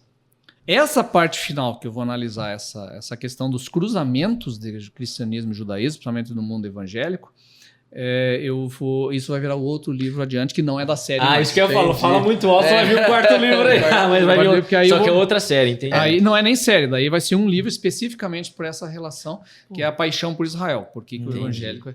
aliás, até o final do Nós é Bíblico, eu pego e mostro o protestantismo, como é que muda a relação da Bíblia no protestantismo em relação ao cristianismo pregresso. Que tem uma mudança da relação ali. Entendi. Até com o neopentecostalismo também, que abraça. Aí vai pegar... Daí já vira loucura. Templo de Salomão. Mas sim, então... Tem cena pós-crédito nesse último livro. Mas então nesse Que outro eu vou massa, trabalhar justamente, é um assunto espinhoso, né? Pô, que legal, hein? Será que o Luiz já trouxe Então, pra eu livraria, até assim? perguntei pro Luiz se tava na livraria aqui a trilogia, mas ele ainda não me... Vai ter um kit? Então, ó, você aí que participou da reserva o meu aí, Apollo, por favor. já entre em contato com a galera da livraria aqui da igreja para garantir essa trilogia aí Que massa, Nossa, eu já quero comprar Eu já agora. tô louco pra comprar. Eu sempre falei que história é uma das coisas que mais me atrai assim, na acho parte de massa. teologia e tal. E você indica, então, por exemplo, alguém gosta de história. Você indica essa trilogia? Todos os três. Aí, ó. Todos os Que três. massa. E tipo assim, eu quero ler em sequência. É melhor Cara, a ordem publicada mesmo? Então, dá pra ler em qualquer ordem, tá? Mas entendi. eu geralmente indico assim, lê na ordem da publicação, porque o Outros é o mais fácil. Entendi. E Aí é você vai- o mais também, como é que eu diria? Ele é um livro mais bom para tu dialogar com com não crentes, por exemplo. Se quer dar um dos livros de presente para não crente, dá o Outros. Entendi. Que legal. Entendeu? Ele é um bom para um bom passo de evangelização, né? Aí, legal. O Aqueles é uma história de Israel, mas ele tem uma perspectiva bem de compreensão do outro também, né? Entende? Então, tu entender um pouco de quem é esse judeu que existe hoje lá, essa pluralidade que não é apenas de hoje, ela é desde a antiguidade, né? E o Nós é o mais bojudo teoricamente, assim, né? Mais Então, denso, eu tava mas- muito... Essa até hoje é meio que minha preocupação, assim, se o meu leitor vai conseguir encarar bem o Nós, assim, né? Mas eu acho que sim, cara. O pessoal é inteligente, assim, também. Eles estão... Tem muita gente que tem entendido bem o livro, estão gostando dele, assim. Que legal. Mas... E aí essa questão do cruzamento com o judaísmo vai virar outra obra que eu estou trabalhando agora nela, né? Porque aí eu estou pegando toda aquela pesquisa do doutorado e estou reescrevendo agora para fazer esse livro que seria da paixão por Israel, especificamente esse assunto. Né? Entendi. Só que aí tem partes que eu não cheguei a entrar na pesquisa do doutorado, porque tu tem o limite de 300 páginas, né? Limite de... Não, mas 300 páginas é pouco. Entende? Então eu deixei assim fora, mas que eu vou ter que encarar porque é uma parte de um fenômeno muito recente que Seu não Helix. tem bibliografia, cara. Não tem bibliografia. Qual? Porque assim o que acontece. E esse é um dos problemas da apologia, né? O pessoal, toda vez que tem a questão de símbolo judaico numa igreja, ou alguém com práticas, uso de talit, sei lá o que, tu Tocar já chama chofar, de... Tu já, tocar chofar. Eu acho fila picada. Tem uns que é berrante ainda, nem o chofar não tem. Sai um boi. Teria mais a ver, né, com a tradição brasileira. Verdade. Mas a questão toda é a seguinte, que a gente não está parando para compreender o que está acontecendo nessas comunidades. Porque a gente pega e joga tudo debaixo de um rótulo de judaização, e não é uma questão de judaização. Não é. Tem outra coisa acontecendo. Então é isso que eu quero trabalhar no livro, e para isso não tem uma bibliografia. O que é agora? Ele vai criar um termo novo. O cara vai até... Meu Não, Deus. entende? Então, a gente, que é a questão de compreender o outro lá antes de sair batendo nele. Sim, entendi. Então, essa é uma parte que eu estou fazendo muito mais em conversa de quem está nesses movimentos, que eu tenho alguns amigos lá dentro, que aí eu estou começando a entender o que eles estão fazendo. Entendi. A tradição oral aí. É uma pesquisa, mais da história oral, né? Então, entender mais o que está acontecendo para daí sistematizar esse negócio. Entendi. Então, você entender as diferentes coisas que acontecem, porque, cara, é um mundo que é uma doideira, né, cara? Assim, essa é a grande fragmentação, né, que nós vivemos hoje de pensamentos, ideias, etc. Então, você tem que saber exatamente o que é o que e onde, né? Essa é a dificuldade. Então, ter que produzir esse material que vai ser o difícil. Vai virar É difícil você determinar algo que é muito fragmentado. Parece que é um pedaço disso, um pedaço daquilo. É que é muito fácil tu pegar e jogar todo mundo num bolo, assim. Isso aí tudo é judaização, É. não pode. Celebração das festas judaicas, sabe? Depende, né, cara? Depende. Não quer dizer. Mas eu não vou entrar agora. Eu também eu não cheguei a fazer uma... aí, Sistematiza aqui agora. Eu na verdade, nessas obras, até você perceber nos meus livros em geral, eu não faço julgamentos de valor, entende? Eu apresento o que é e o que está lá. Sim, mas... Então, você faz o que quiser com isso aí. Que é o historiador, só. É o historiador. Tu joga a bomba no colo e agora Deixa os teólogos brigar. Vocês brigam, então vocês vejam o que vale e não, né? Que legal, cara. E por isso que eu geralmente termino as obras assim, olha, cara, a minha posição é essa. O Nós e a Bíblia, por exemplo, eu apresentei a tradição judaica, de como é que ela se fundamenta, como é que ela está. Compreendi ela. Eu sou um cristão, é claro. Sua cosmovisão é aquela, não tem como. Eu quero que o judeu se converta, mas eu tenho que entender quem ele é e como é que ele é. Entendi. E valorizar ele pelo aquilo que ele é. Legal. Por isso que essas obras terminam também com uma grande questão, né? Que a gente não conhece o judeu e o judaísmo. Então, a gente monta ele na nossa imagem como a nossa imagem e semelhança. Ele é um espelho nosso. Isso está errado, não é? É um boneco. Então, e é por isso também que é aí que vem o aspecto até mais quase antissemita da coisa. Porque se o judeu, do jeito que ele é, o verdadeiro judeu, o verdadeiro israelense, ele não pode ser do jeito que ele é, isso é antissemitismo. Tá alguma coisa errada, né? Tem uma coisa errada, entendeu? Então o pessoal fica horrorizado, porque tem a parada gay lá em Tel Aviv, né? E é muito doido aquilo lá. Eu estive em Tel Aviv, né? Claro, não fui na parada gay. Porque... Eu assustei. Passou errado. Eu tenho que fazer uma piada, deixa quieto. Mas a época eu tava, não era a época da parada. Mas tu desce, cara, chegou uma hora que a gente desceu pra ir lá andar na parte da noite lá, né? Uns botecos que tinha ali pra baixo. E eu olhei assim, cara, eu tô na cidade baixa de Porto Alegre, cara.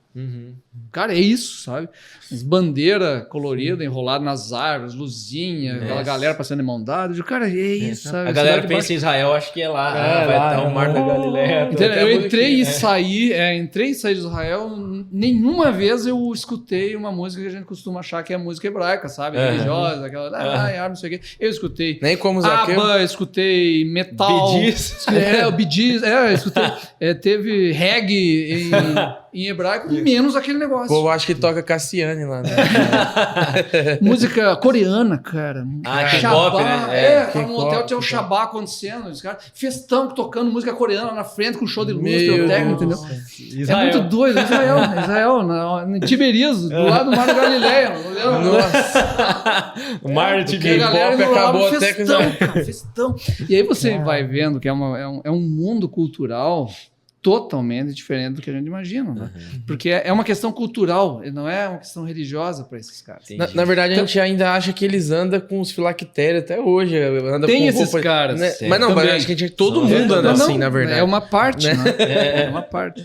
E é interessante ver os dois convivendo. Então, você vê a gurizada judaica andando lá em, sei lá, em Jerusalém, Tel Aviv, não sei o quê. Tem o gurizinho usando o kippá, alguns até com o filactério pendurado na calça, e uma galera sem nada. Tá nem aí. Estão junto. Tudo no McDonald's.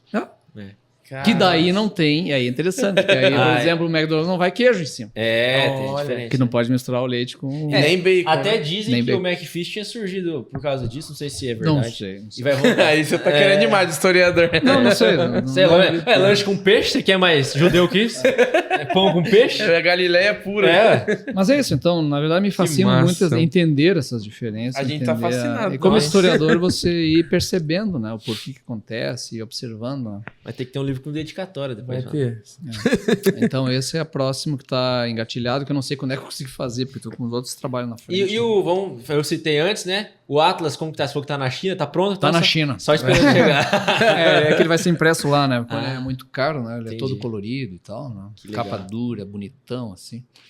Então, esse é um material muito legal, porque esse ano me dediquei a trabalhar só nele, né? Então, foi de março até setembro, trabalhei full time, assim, no Atlas, reilustrando todos os mapas. Então, aí eu mudei, assim, totalmente. O meu Atlas anterior, as 2 edições anteriores, eles tinham uma ilustração que era um pouco mais infantil, assim, muito coloridona e tal. Entendi. E eu tentei uma pegada um pouco mais, os Sobra. mapas do Senhor dos Anéis, sabe? Aqueles Ah, mapas assim, com a entendi. topografia Que e tal. legal. Eu tentei uma coisa Quase assim. que em 3Dzinho. Eu não sei se eu consegui, mas assim, ele Morrinhos. tá mais nessa pegada, né? Entendi, Então, entendi. mais nisso ali. Menos lúdico e mais... Cleverson E um vai pouco- gostar pouco. gosta pouco de Senhor dos Um pouco Anéis. mais assim. E aí, retrabalhei todos os textos, né? Então, porque o Atlas anterior, ele foi escrito por mim antes da série da Bíblia, ali, do Outros, Aqueles e Nós. E eu aprendi muita coisa nesses livros. Quando você escreve, você aprende muito por causa da pesquisa. Aí eu peguei e aí reescrevi, adequei, melhorei e tal, incluí novos mapas, incluí muitas coisas. Então ele tem muito material novo em relação aos anteriores e os mapas são totalmente diferentes, é outro mapa. Entendi. E eu estou muito satisfeito assim, com o resultado final. Então ele tem muitas tabelas novas, muita informação, Que legal. material que fui coletando, material que você não encontra também comumente em outros atlas, por exemplo, né? Então, mapas com a localização dos outros templos que os judeus construíram, os israelitas construíram, né? O templo de Idã, o templo de Betel, em Samaria, provavelmente. Os judeus mesmo do sul não tinham só de Jerusalém, eles tinham em Tel Moza, eles tinham em Arad, eles tinham lá do outro lado do Jordão. Então, tem outros templos que a arqueologia já mostrou e que a própria Bíblia menciona que nunca aparecem nos Atos. Então eu botei lá. Que legal. Achar. Os templos lá no Egito, por exemplo, que os judeus do exílio construíram lá. Eles construíram Elefantina, Heliópolis. Deu o templo de Gerizim, que ninguém fala também. O tabernáculo de Siló, por exemplo, né, que também nunca aparece em lugar nenhum. Então botei uma ilustração. Que legal. Então isso tudo em vários materiais incluí pra gente... E tudo pra você melhorar. que desenhou? Desenhado, diagramado. Rapaz. Então eu fui ilustrando, montando diagramação e ajustando o texto para caber na diagramação, né? Entendi. Você tem facilidade de fazer? Você faz rápido assim? Ou você... Não sei o que é. É rápido, né? Julgando por você mesmo, você acha que você Não, tem facilidade? Assim, de Não, fazer? eu não sou assim um grande ilustrador assim, mas acho que o conjunto da obra ele funciona bem, entendeu? A Eu base acho que- é a ilustração. Por exemplo, então- eu conheço 20 ilustradores melhores do que eu. Entendi. Conheço centenas de escritores melhores do que eu. Historiadores todos são melhores do que eu. mas é que nenhum deles junta os três. Né? entendi. É verdade. O negócio é... O combo, né? O combo que dele. vende é o combo. É. O meu lance é o combo. É o entendeu? combo, E nenhum deles vem na MJ. Tu imagina, cara. tu imagina o custo de pegar e fazer um atlas de um cara que escreve, contratar um ilustrador Juntar e três um ali. diagramador, né? Entendeu? Não Então, dá nem pra levar a esposa pra comer um... Não dá. então esse é o meu lance, né? Que legal, André. Pô, Eu sou mais ou menos em várias coisas. Duvido. Eu não sei se é a imagem oficial, mas eu pesquisei lá no Google, vi lá o Atlas. Não sei se já tá valendo aquela que tá na internet ou se ainda vai chegar um outro. Eu acho que não. Com a capa Não, branca? Não é? Não, Então não é não é. branca. Não, agora ela é marrom. Entendi. Já Com colocou. doirado. Não, ele tá bonitão, assim. Aí a editora tava me massageando o ego, assim, faz o que tu quiser. Não podemos botar relevo, vamos botar hot stamp, vamos botar fita dentro, nós vamos botar... Que isso, vai vir chique, hein? 100 mil reais no máximo. Vai ser na Faz China. até café. Mas como vai ser na China, bota o que quiser que nada aumenta custo. Nada. Isso mesmo. Coitado do chinesinho, só lá. Borda pintadinha, dourada, sabe? Criancinha pintando toda a mão. Hot stamp, sai todos os caras, sai tudo brilhante da fábrica. Balatinho. Só não tem galantia. Gastou idiota, né? Que legal. Pô. André, Mas sensacional. top Pra gente demais, é um privilégio ter esse tempo com você. E agora o Luiz é obrigado a trazer esse Se agora, o patamar agora da livraria, filho, vai ser alto. Vai ter que ter o Atlas, vai ter que ter a trilogia. E esse quarto livro já tem nome ou tá em off ainda, assim? É o Paixão por Israel, Paixão né? por Que Israel. é o título da tese, né? Pô, então, mas assim, a minha tese está gratuita lá na internet. Ela foi paga pelo dinheiro público e está lá para quem baixar. Pode Então, baixar. Quem quiser vai baixar, pode ler o que seria basicamente mas a experiência o conteúdo do Nós e a Bíblia está lá. A E o conteúdo de você ver um livro é outra Paixão coisa. Israel vai estar lá também. Aham. Parte do conteúdo. Entendi. Mas é que o livro, já é o passo seguinte. É o ele é a plus. melhora da linguagem, Tem ele uma é o capa acréscimo bem de material, ilustrada. ele tem um monte de coisa. Né? É uma boa ilustração. Né? A China e tudo. Não, o China Esse é não só é o da Atlas. China, Só esses o livros é daqui, né? Só o Atlas. Então tá bom. Mas o Atlas é o grande livro da minha vida, né? Ele é o trabalho que já é a terceira edição, né? E esse é o trabalho que eu mais... É aquele trabalho que eu estou dedicando meus filhos, assim. Esse é o livro que eu pego e dou para meus filhos, assim, ó. Isso aqui que o papai faz. Que legal. Porque vai combinar tudo ali, né? Ele junta tudo, Ilustração, o né? design com a história e com a teologia. Nossa. Então, tudo aquilo que eu boto lá no meu Instagram, no meu site lá, é designer, historiador, teólogo, ele junta no Atlas. Pegando esse gancho, divulga pro pessoal aqui, ó, essa câmera. Qual que é o seu Instagram, onde que o pessoal pode te No achar? Instagram é sempre o meu nome completo, André Daniel Heinck. Você vai achar no Instagram e você vai achar no meu site também, tá? Então vai lá pro www.andredanielheinck, tudo junto, sem ponto, .com.br. Aí. Ali você vai ter a divulgação do livro, vai ter download gratuito de material para EBD, tem o curso de Antigo e Novo Testamento gratuito lá para baixar, tem todos os meus artigos, tese, mestrado também, tá tudo lá para baixar, entendeu? Tudo É só usar. legal. E aí, se quiser me abençoar, compra um livro. Entendeu? Aí, Com ó, certeza. não baixa o PDF da internet pirata, Não né? baixa, tá? Que isso aí Você é não feio. abençoa Se quiser mandar É. um pix também. Tem uma discussão aí se é pecado ou não, eu acho que é, mas Fica no ar. Deixa nos comentários se é pecado ou não. Mas a gente vai colocar na descrição todos os dados do André aqui pra você entrar no site, no Instagram, pra você comprar o livro também. Faz a moral aqui na igreja, né? Vem na livraria aqui da igreja, isso, compra tá. aqui, né? Você vai abençoar a gente e ele também. Isso aí. É isso aí. André, então, Pirataria é crime. antes de a gente encerrar, né? A gente vai agradecer nosso patrocinador master do episódio de Isso hoje. aí. Chegou Inclusive, aqui, ele tá aqui, né? o Thiagão chegou aqui, né? A Cetro. Você vai fazer o merchan no final, João? Sobre a O Cetro? maior merchan que a gente fez foi o episódio, né? Porque não, um dos é. professores Vai, acabou de rebentar. A galera já viu como que vai ser o nível da pós, né? Então tá aqui, não precisa nem falar. Então agradecer Tem o o Thiago. Pablo também, que meio que O Pablo você estragou, abaixou um pouco o nível da Mas brincadeira, o resto- Thiago. O Pablo é parceiro, já teve aqui no MJCast mais de uma vez. É dono aqui quase, né? Mas, André, o mic é seu. Manda um abraço aí pra galera, quiser mandar um abraço pra esposa, né? Pra fazer aquela moral. Ou deixar uma mensagem aí pra todo mundo que tá assistindo. pra ela não vou mandar que ela não assiste os podcasts. Nem se ela vai assistir. Ela não. nem leu meus livros, então... Ixi, ó. Vamos chamar o pastor Clércio aqui fazer um aconselhamento de casal. Cadê o Ney? Chama o Ney. Aí o casado para sempre. A função da esposa é manter você no seu devido lugar. É Não deixar subir a cabeça, as coisas. Então ela é a que me mantém os pés firmemente plantados no chão. Entendi. A minha não assiste Então, podcast. Não também. assiste também. Nem ela assiste. Mas obrigado aí pela oportunidade, né? Que a gente tá aí para cooperar também aí, e tentar ajudar as pessoas a entenderem um pouco melhor a Bíblia, né? A gente quer que as pessoas se tornem melhores leitoras da Bíblia. Só isso aí. Show de bola. André, obrigado, cara. Valeu pela presença. Uma honra. Foi uma honra pra nós. Que isso, hein? E agora a gente quer ir lá visitar também, né? Com Floripa, certeza. né? Aproveitar. Vamos lá, aparece lá. Aí, ó. Fazer um podcast. Fazer um podcast lá em Floripa. E conhecer os livros. Eu tô... E conhecer os... Não, também, eu quero já... Quero muito. Eu vi na internet, mas eu quero... Pô, essa trilogia aí... Nessa época é melhor aprender espanhol pra ir pra lá. Ah, é verdade, né? Só pega a referência aí, você que conhece as praias de Pior Floripa, que né? mesmo. É cheio de argentino. Cheio de gringo, É meu. brincadeira. Então, eu agradecer a todo mundo que tá aqui, Arthur Zeira, Fiuza, Pastor Clércio, Thiagão, outro Thiago. Nós estamos com a dupla de Thiago aqui. Thiago, Se tiver daqui a pouco Jesus e os discípulos, vai dar tudo certo. O Tadeu e o filho de Alfeu. É, filho de Alfeu.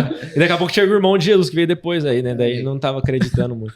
Mas agradecer você aí, ó, que acompanhou até o final. Se você assistiu aqui, qual que hashtag vai ser, João? Você que é o cara Sei que é o cara da das hashtag, pra gente pensar. Então tá, se você assistiu até o final, pra gente saber que você é um cara que vai até o final dos episódios, acompanhou isso aí, deixa hashtag trilogia, só pra gente saber que você vai comprar, né, a trilogia do André e vai compartilhar com a gente também o que você achou aqui nos comentários. Isso aí. É isso aí? Agradecer o nosso patrocinador, então, por episódio de hoje, né? Pela parceria. E vai ter mais aí, se Deus quiser, né? Então, se você tá querendo se formar, olha o nível dos professores Fazer uma pós aí. que vai ter nessa pós, né? Tem aqui Fala aí, João. uns exemplos aqui, ó, Fala, então. de professores. O professor Silas Daniel vai falar sobre o caráter, o contexto e o caráter do Antigo Testamento, né? 3 meses aí de uma... Silas, que também participou da Apolo 24. Isso aí. A A interpretação... inter-relação, que é o do André. né? Do Antigo Testamento E do Novo Testamento, 3 meses também com o André. O testemunho do Antigo Testamento sobre Cristo, né? 2 meses. E é o Silas Carvalho também. Tem o Marcos Antônio também, que daí é 4 meses da história da pregação de Cristo no Antigo Testamento. Né? O Daniel Moraes, ele vai estar falando sobre os princípios do Novo Testamento para a pregação de Cristo. E a Viviane Enes vai estar falando sobre a prática de homilética, né? 3 meses também dessa prática homilética. Então, se você quer, é bem bíblico, né, Thiago? Se você gosta aí de uma teologia bíblica mesmo, eu tenho certeza que a sede você vai ser muito bem atendido. Thiago é um cara sensacional. Já fui lá dentro da faculdade, é a coisa mais linda, principalmente porque a gente fez os adesivos, então Já fez lindo, né? Você é ligeiro, capitalista, sem vergonha. muito legal. Então, se você é de Londrina, até fora tá tendo... ela é Modalidade online. É online também, né? Então, se você, qualquer lugar do Brasil que tá assistindo a gente, eu garanto que é qualidade, você vai aprender muito, vai ser muito abençoado por essa faculdade. É isso aí. Os links estão na Vai descrição. estar tudo na descrição aqui, ó. Pode deixar o seu WhatsApp também, pra galera entrar direto em contato, ou você prefere algum outro canal de... A gente vai pegar com ele e deixar tudo certinho aqui na descrição. O número mesmo vai estar aqui, então, tudo certinho na descrição. Entre em contato, transforma a sua vida aí. É Beleza? isso aí. E não esquece de se inscrever no canal, curtir esse episódio, compartilhar com mais alguém. Pô, conheça alguém que gosta de história, gosta de Bíblia e é designer. Pô, aí esse episódio é pra ele, Pra né? ele. Agora, se o cara gosta de história, de Bíblia e de design também, manda cada um pra um, entendeu? Você vai fazendo, vai pegando cada contato que você tem e manda pra todo mundo. Manda Faz pra todo corrente mundo. no WhatsApp, que essa Ao invés pode. de mandar GIF de bom dia de manhã, manda o link. Ou você faz um corte aqui do André, aí você pega aquele gif de flor e a hora que abrir a flor assim, sai o rosto do André, assim, pode ser? Legal. Aí, ó, vai ficar legal. Com o link percebe que é designer, né? Lindo vai ficar isso aí. Bom né? design, não sei, Bom, mas né? não é design. É, uma águia com a Bíblia saindo, vai ficar lindo isso aí. Pior que às vezes o povo vai lá na empresa e pede uma E pede águia isso aí. com um arco-íris. Senão vai piorar o negócio. Vamos lá, então. Fechou? Que ele cresça, E aí diminua. principalmente a barriga. Tamo junto, Valeu. galera. Valeu.